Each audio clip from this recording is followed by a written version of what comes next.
और दुर्योधन ने देखा कि विदुर मेरे पिता को भड़का रहे हैं, तो पकड़ा विदुर को और सिंहासन से नीचे धकेल दिया। बोले जाओ, मेरी कृपा से तुम्हें मंत्री पद मिला, मेरी कृपा से आप यहाँ निवास करते हो और तुम मेरे ही पिता को मेरे ही विरुद्ध भड़काते हो, ठीक नहीं है, जाओ निकल जाओ यहाँ से। उसी समय विदुर जी ने इस्तीफा दे दिया और जंगल में एक पर्णकुटी बना करके विदुर जी रहने लगे। लेकिन भाव परमात्मा में, अंतःकरण अच्छा है। प्रत्येक परिस्थिति में परमात्मा के नाम को याद करते हैं तो होना भी चाहिए। सुख में फूलो मती, दुख में तड़पो मती, प्राण जाए मगर नाम भूलो मती। मुरली वाले को मन से रिझाते चलो, कृष्ण गोविंद गोपाल गाते चलो।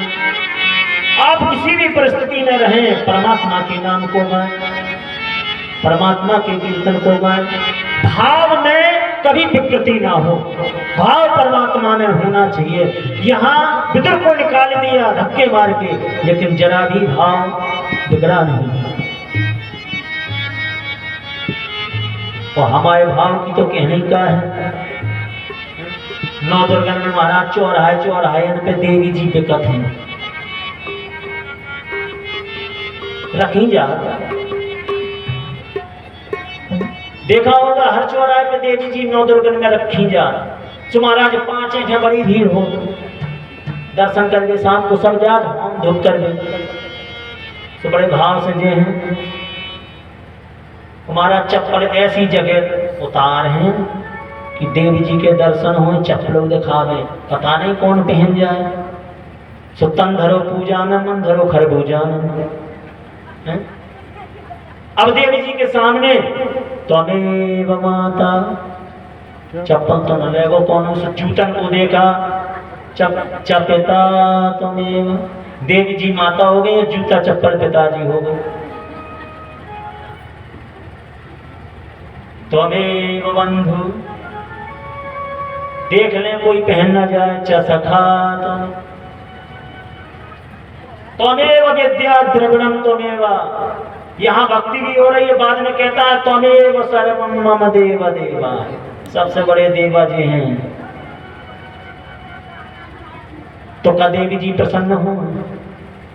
भाव सा अइव संद्रात्मा बुधई प्रेमानि गद्यते। भाव अच्छा होना चाहिए, बढ़िया। और जब भाव भी बढ़िया नहीं होगा तो भगवान कहां से मिले। यहां विदुर जी महाराज प्रसन्न रहते हैं, भाव से भगवान का भजन करते हैं। भगवान शांति दूत बन करके आए और आज दुर्योधन से बोले, दुर्योधन मैंने तुम्हें कभी दुर्योधन नहीं कहा, हमेशा आपको सुयोधन कहा, लेकिन आज मैं आपसे कुछ पूछना चाहता हूं। भगवान ने दुर्योधन से पूछा, एक बात बतलाओ, पांडव तुम्हारे चाचा के लड़के हैं? दुर्योधन बोला हाँ जी। सगे काका के पुत्र हैं? बोले हाँ जी। तुम्हारे भाई हुए? बोला हाँ जी।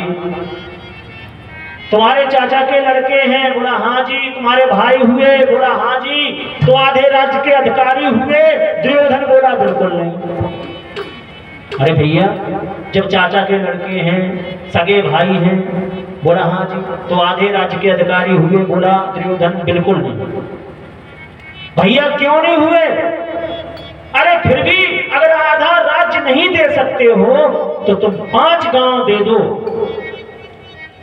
मैं उन्हें 5 गांव देकर के प्रसन्न करने का प्रयास करूंगा। भगवान ने अपनी बात रखी, लेकिन दुर्योधन बोला अरे केशव, अरे आप 5 गांव की बात करते हो?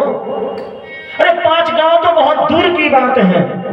सूचक्रेह नैव दास्यामि बिना युद्धे न केशवाः। अरे सुई की नोक के बराबर भूमि भी मैं बिना युद्ध के नहीं दूंगा।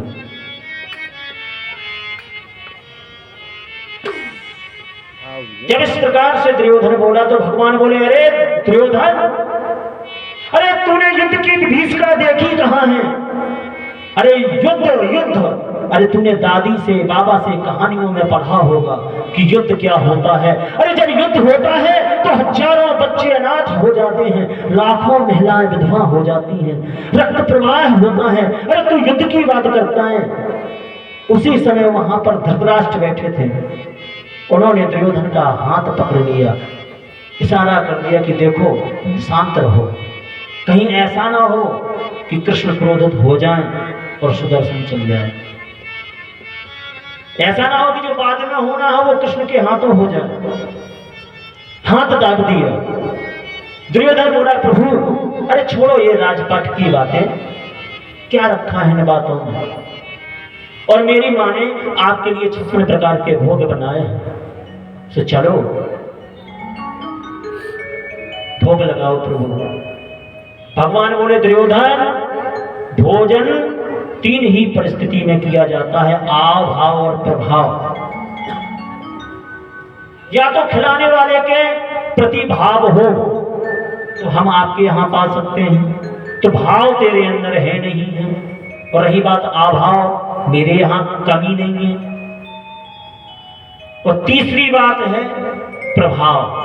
कोई बड़ा पद हो, प्रतिष्ठा हो, राजा हो या मंत्री हो, मुख्यमंत्री हो, तो भैया पाना पड़ेगा। तो तेरा प्रभाव मेरे ऊपर नहीं है, मैं जगत नियंता हूं, जगदीश्वर हूं, मेरा ही प्रभाव तेरे ऊपर है। तो प्रसाद पाने का, भोग लगाने का तो प्रश्न नहीं उठता, मना कर दिया। और फिर भी रही बात भोग लगाने की, तो जब मैं द्वारका से चला था तो विदुर जी का खत आया था। महाराज विदुर जी जीनों से नीचे खड़े हैं और सोचने लगे, हे भगवान मैंने कब खत भेजा, मैंने तो कभी चिट्ठी भेजी